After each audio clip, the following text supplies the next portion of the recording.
여러분 앞에서 제가 저를 농사 짓고 밥 짓는 사람이라고 소개를 드렸었는데요. 옛날부터 이 부엌하고 텃밭은요 여성들의 고유한 영역이었었습니다. 그런데 그 고유한 영역이 행복하고 기쁘기만 했던 곳이 아니라 고정된 지위랑 역할을 강요받아야 되는 사실 고통스러운 공간이었기도 했죠. 근데 다행히 오늘날에 이르러서는 이제 그러한 역할들이 조금 더 능동적인 방향으로 나아가고 있는 것 같아요. 저도 사업을 한다고 말하면서 동시에 밥 짓고 농사 짓는다라는 말을 당당히 할 수 있는 걸 보면 말이죠. 저희는 오늘 이렇게 정성 들여서 가꾼 농산물을 소비자들에게 직접 제공하고 그리고 보다 넓은 세상으로 여성들을 내보내주고 계시는 우리 여성들, 여성 농민들로만 이루어진 사회적 기업이고요. 친환경 농산물들을 직접 생산하고 유통하는 언니네 텃밭의 김정열 단장님과 현애자 운영위원장님 모시고 이야기 나눠보도록 하겠습니다. 네.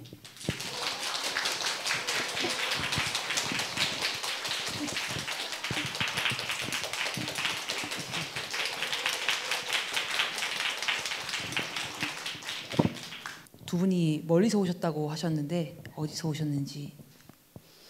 예, 저는 경북 상주에서 왔습니다. 상주에서 농사 짓고 있습니다. 김정열입니다. 반갑습니다. 저는 거리로는 제일 멀어요. 제주도에서 왔고요. 시간은 좀 빨리 왔죠. 비행기 타고 왔으니까. 네. 제주에서 한 28년째 농업과 같이 삶을 살아오고 있는 현애자고요. 그렇습니다. 네. 오늘 저희 첫 번째 농촌 테마가요. 농촌에 빠진 언니들입니다. 두 분이 왜 농촌에 처음에 빠져드셨는지 이 일을 어떻게 하게 되셨는지 처음 접하게 되셨을 때의 상황을 좀 설명해 주세요. 예, 아까 그 사회 보시는 가영 씨도 20살 때 농활 이야기를 하신 것 같습니다. 저도 제가 이제 그 상주에서 농사 짓고 산 지가 27년째인데 그 계기가 20살 때 대학교 1학년 때 농활이었는 것 같습니다. 저는 뭐 안동이라는 소도시에서는 자랐지만은 사실은 뭐 농사라고는 전혀 접해보지 않았었는데 대학교 1학년 때 충북 괴산으로 농활을 갔습니다. 처음으로 이제 호미를 잡아봤는데 그때는 농활이 길었습니다. 한 8박 9일 정도 농활이었는데 일을 처음 했었는데 거기 계시는 이장님 사모님께서 저보고 학생은 참 농사 일을 잘하네라고 얘기를 하셨습니다. 그래서 그 말을 듣고 내가 잘하는 게 농사구나, 농사 일이 나한테 맞구나라는 생각을 하면서 그때부터 농업에 농촌에 관심을 가지게 되었고 학교 졸업하고 바로 상주라는 그런 농촌으로 내려가게 됐습니다. 예, 저는 어렸을 때부터 농사를 중학교까지는 도와서 부모님 도와서 지었던 것 같아요. 그때 힘들었기 때문에 제가 다시 농사를 지으리라고는 전혀 생각하지도 않았고 뭐 학교 나오는 과정에서도 농업에 대해서 농사를 내가 지을 거라고 상상도 안 했었어요. 다만 제가 20대 중후반 넘어서면서 그 우루과이 라운드 막 브로닥치 직전에 제가 농업에 대해서 다시 생각하게 됐어요. 우리나라 농업, 농촌 좀 여러 가지 책도 좀 보면서 고민을 했던 거죠. 농업이 지켜져야 된다. 이런 나름의 뜻을 두고 저는 그 시기에 농촌 총각을 찾아서 결혼해서 들어갔습니다. 그래서 푹 빠지긴 했어요. 지금 현재 그 남은 얘기는 나중에 드릴게요. 네, 부럽습니다. 제가 꽤 건장한 체격임에도 불구하고 농산일은 되게 힘들어요. 특히 똑같은 일을 반복해서 해야 되다 보니까 특정한 이 관절이 아프기도 하고 많이 상하는 걸 볼 수 있습니다. 농촌이 아무리 아름답고 좋거나 혹은 뜻이 있다고 하더라도 지속하기가 힘든 일인데 농사일을 계속 하시는 이유가 있으실 것 같은데요. 네. 저는 그 제 주변의 사람들한테 어떻게 지금까지 농사를 짓고 살 수 있었냐고 얘기를 하면 사실은 딱히 할 말이 없어가지고 제가 하는 말이 저는 아마 전생에 농부였는가 봅니다. 이제 그 말을 잘 씁니다. 왜냐하면은 지금까지 살면서 사실은 농사일이 싫다거나 농사일이 힘들어서 뭐 때려치우고 싶다거나 아니면 농촌을 벗어나고 싶다는 생각을 다행스럽게도 행복하게도 한 번도 해본 적이 없습니다. 그래서 아마 전생에 농부였지 않을까라는 그런 생각을 저도 하게 되고요. 농사나 또 농촌의 매력은 너무너무 많습니다. 그래서 요즘 또 최근에 젊으신 분들이 기농 많이 하시고 기촌 많이 하시죠. 이 농사라는 것과 또 농촌이라는 것은 살아있다라는 것을 너무 절실하게 순간순간 느끼는 것이기 때문에 좋습니다. 말씀했지만 농사를 짓다 보면 정말 의외의 행복한 구석이 굉장히 많아요. 행복을 느끼는 순간순간이 너무 많습니다. 지금 뭐 팍 떠오르는 거는 씨앗을 파종하거나 묘종을 심고 나서 뒷날 꼭 밭에 가게 돼요. 그렇지 않나요? 예. 여기 농사 저희랑 같이 생산자 하신 분들 오셔서 잘 아실 텐데 정말 또 가고 싶어요. 이게 싹이 나오는 그 순간을 보는 게 제일 기쁘고 행복했던 순간 같고요. 수확할 때는 좀 걱정도 있어요. 어떻게 팔까 이제부터 굉장히 부담이 오고 이런 것도 있는데 사람들이 오해하고 있는 점 중에 하나가 농사는 아무나 다 지을 수 있다라고 하는 말인 것 같아요. 근데 두 분의 말씀을 들어보면 농사에도 분명 적성이라는 게 존재하는 것 같습니다. 저 같은 경우는 처음에 내려갔을 때 너무 어렸거든요. 20살이었어요. 그래서 어른들이 대부분 다 저러다 말겠지. 그리고 어린애가 뭘 알 거냐. 이 말씀을 하시면서 농사도 참 안 가르쳐 주셨던 것 같아요. 근데 저 같은 경우 너무 어려서 어른들이랑 사실 싸웠거든요. 말을 잘 듣고 어떤 이해관계가 부딪혀서 있었던 아이가 아니라 너무나도 어렵기 때문에 오히려 10년이 이렇게 지나가는 게 어떻게 지나가는지도 모르고 견디다 보니 지금 일을 하고 있어요. 근데 갑자기 궁금함이 듭니다. 이 두 분은 외지에 있다가 들어가서 농사를 지으신 분이고 혹은 다시 고향으로 돌아가서 농사를 지으신 경우인데 그 배타적인 분위기나 혹은 타지에 온 사람들에 대한 그 불편함을 어떤 방식으로 풀어가시면서 남으셨는지 알고 싶습니다.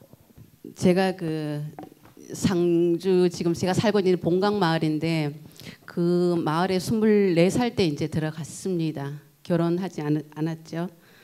그때부터 이제 지금까지 그 한 마을에 살고 있는데 그 당시에 이제 농민회라는 조직이 있었습니다. 그래서 저는 이제 농민회 간사로 들어갔기 때문에 그 마을에 계시는 농민회 활동하시는 분들이 굉장히 많이 지켜주셨습니다. 지켜주시고 지지해주시고 그래서 어쨌든 그 힘으로 살아는 것 같고 그럼에도 불구하고 지금은 뭐 기농이라 그래서 동네에 낯선 분이 이사 오시기도 하고 뭐 농사지러 오시기도 합니다만은 90년도만 해도 그렇지 않았었거든요. 그러니까 저희 마을 그 산골 마을에 24살한 한 처녀가 내려왔을 때 동네 분들이 얼마나 이상했겠어요. 저 여자는 도대체 뭐야?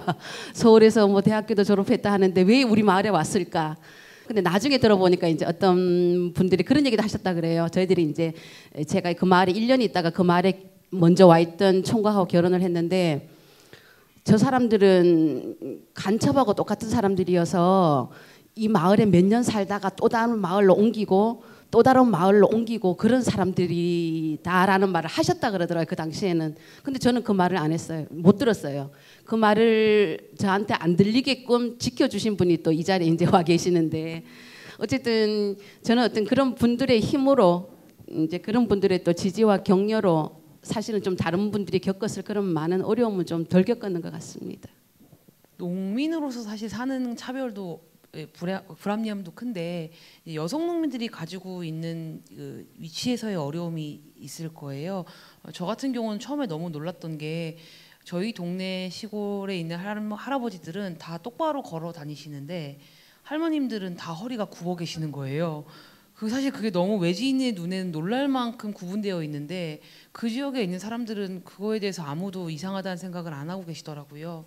그래서 사실 가서 봤더니 남성들의 농업 영역이랑 여성들의 농업 영역이 분리되어 있다라는 거를 발견하고 전 되게 많이 놀랐던 것으로 기억합니다. 그 얘기 들으니까 제가 먼저 마이크를 정말 심각했어요. 지금도 심각하지만 내내 여성들이 농업 농사 과정에서 농업 노동 과정에서 남성들하고도 구분돼요. 여성들은 거의 앉아서 하는 일은 도맡아 합니다. 제가 예를 들어서 이제 고추 농사도 지었었는데 아침 새벽에 6시에 고추밭 저쪽 고랑에서 앉으면 해질 때까지 그 앉은 자세로 그대로 그런 이제 한 가지 동작만으로 하는 일을 여성들이 주로 맡고요. 저희 남편은 지금도 파종을 하거나 앉아서 하는 일은 안 합니다. 그래서 기계를 농약을 줄 때나 아니면 이렇게 뭐 밭을 간다든지 뭐 큰 노동이 필요한 거, 힘든 노동이 필요한 거, 뭐 수확한 거 들고 날라준다든지 그런 거 말고는요 혼자서 땡볕에 뭘 하루 종일 하든 뭐든 여성이 할 일은 전혀 안 해요. 이런 게 그때도 그랬고 지금도 그렇긴 하지만 요즘 좀 많이 조금씩 변화하고는 있어요. 여성들도 좀 더 기계를 활용하려고 하는 것도 있고요. 남성들한테 그걸 하게끔 막 이렇게 하는 그런 이제 어떤 이렇게 좋은 의미의 다툼을 통해서 그런 걸 만들어가는 그런 변화도 좀 있긴 합니다만은 굉장히 구분돼 있죠. 더 보태서 말씀해 주세요. 최근에 대한민국이 굉장히 많이 바뀌었죠. 뭐 미투 운동도 그렇고 또 여성들의 어떤 사회적인 지위 또 고정된 남성과 여성 간의 어떤 성평등 문제가 굉장히 많이 바뀌었는데 지금도 변하지 않는 곳이 농촌이라고 보시면 됩니다. 지금도 여전합니다. 70년대, 60년대 가부장제 문화가 아직도 살아있는 어떤 그런 곳이 농촌이고 거기에서 목소리를 조금이라도 내기 시작한 사람들이 우리 여성 농민들이고 여성 농민회고 또 우리 언니네 텃밭이라고 보시면 될 것 같습니다. 앞에서 뭐 우리 현 단장님이 말씀을 하셨지만은 농촌에는 지금도 남성과 여성의 할 일이 명확히 구분됩니다. 예를 들면은 고추는 여자가 따는 거, 남자가 고추 따면 고추가 떨어지는 거, 뭐 이런 얘기들이 정말 농담처럼 아직도 이루어지고 있는 곳이고요. 가사 노동은 더 말할 것도 없습니다. 지금은 저는 농촌에서의 남성들의 가사 노동은 저는 영이라고 생각합니다. 영분입니다. 지금도. 앞에 얘기 주제와 조금 맞물려서 저는 이제 남편하고 결혼 초부터 가사 노동도 같이 해야 된다, 농사도 같이 해야 된다, 사회활동도 같이 해야 된다, 저 지역의 동네 일도 똑같이 해야 된다. 예를 들어서 제가 결혼 첫 해에 마을에서 총회가 있어가지고 이장님 선출하는 거 관련해서 있대요. 그래서 제가 가려고 했어요. 했더니 남편이 너가 왜 가니? 그래서 아니 총회니까 가서 마을 이제 이장 선출도 그다음에 뭐 날짜도 잡고 이렇게 해야 된대요. 그래서 여자들은 마을 이장 뽑는 자격이 없대요. 그래서 내가 눈이 휘둥그레졌어요. 지금 어느 시기인데 대통령도 여자가 뽑은 지 한참 됐는데 요 조그만 동네 마을 이장을 여자가 못 뽑냐? 이래서 그런 일부터 정말 많이 구분돼 있어요. 근데 그런 결혼 초에 이제 모든 걸 같이 하는 것을 갖고 많이 싸우고 많이 어떤 과정이 있었는데 7년 정도 살고 나서 제가 다 그냥 적응했어요. 적응하고 그래 안 그러면 너무 힘들어. 매일 싸워야 되니까. 다행히 제가 결혼하면서부터 시작했던 여성농민회라는 단체 조직이 연예 텃밭 사업을 준비하는 과정에 참여하게 됐고요. 거기서 많은 토론과 또 선생님들 모셔서 공부도 하고 이 자본주의 사회에서의 한국 농업 정책이 이대로 가는 것이 옳지 않은데 새로운 어떤 사회 경제는 어떻게 만들어야 되며 우리 농업은 어떻게 지속 가능하게 대안적인 농사를 지어야 되는지 등등에 대해서 공부하고 토론하면서 일상에서 또 지역에서 농사짓는 생산자로서의 개인인 저 농사꾼도 달라져야 되겠다.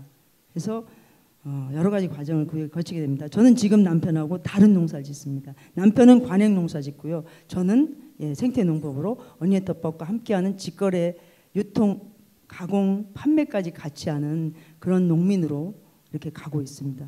그럼 선생님 지금 농사지어서 더 들어오는 그 수입은 선생님이 관리하십니까? 당연하죠. 이거는 어니언 텃밭 생산자들을 전부가 그렇게 살고 있습니다. 어니언 텃밭 생산자들이 처음에는 이렇게 해서 돈이 되나? 이렇게 해서 먹고 살 수 있겠나? 이 텃밭 100평, 300평 해가지고 하려고 하니까 남편들이 어떻게 하는지 아세요? 코웃음 치는 정도가 아니고요. 계속 핀잔 주고 텃밭 농사 하지 못하게 막고 있는 남편도 계셨고요. 굉장히 많은 사례가 있는데 그거 다 이겨내가지고 한 1년 지나고 나니까 언니들이 생산자 언니들이 좋아해요. 내 통장 생겼다고. 예. 그리고 나중에 몇 년 지나고 나면 남편이 그렇게 핀잔 주던 남편이 슬슬 와서 나도 텃밭 그 언니네 그 작업장에 가면 안 되냐고. 왠지 알아서 가족 돈이 조금씩 되기도 하고 너무 신나게 일하는 자기 처를 보면서 도와주고 싶은 마음 생긴 거예요. 그래서 여러 가지 변화가 있거든요. 예. 우리가 이제 언니네 텃밭 생산자가 되면 제일 먼저 하는 일이 자기 이름의 통장을 만드는 일입니다. 그러기 전에는 사실은 통장이 없는 여성 농민들도 계셨고요. 또 통장이 있더라 하더라도 거의 쓰지 않은 휴면 통장인 여성 농민들이 많이 계셨습니다. 그러다 보니 자연히 남편한테 돈을 타서 써야 되죠. 그리고 내가 필요할 때마다 남편한테 얘기를 하고 타서 써야 되는 그런 어떤 상황 속에서 여성 농민의 그 뭐랄까 주체성이라 그럴까 주도성이라 그럴까 그게 있을 수 없잖아요.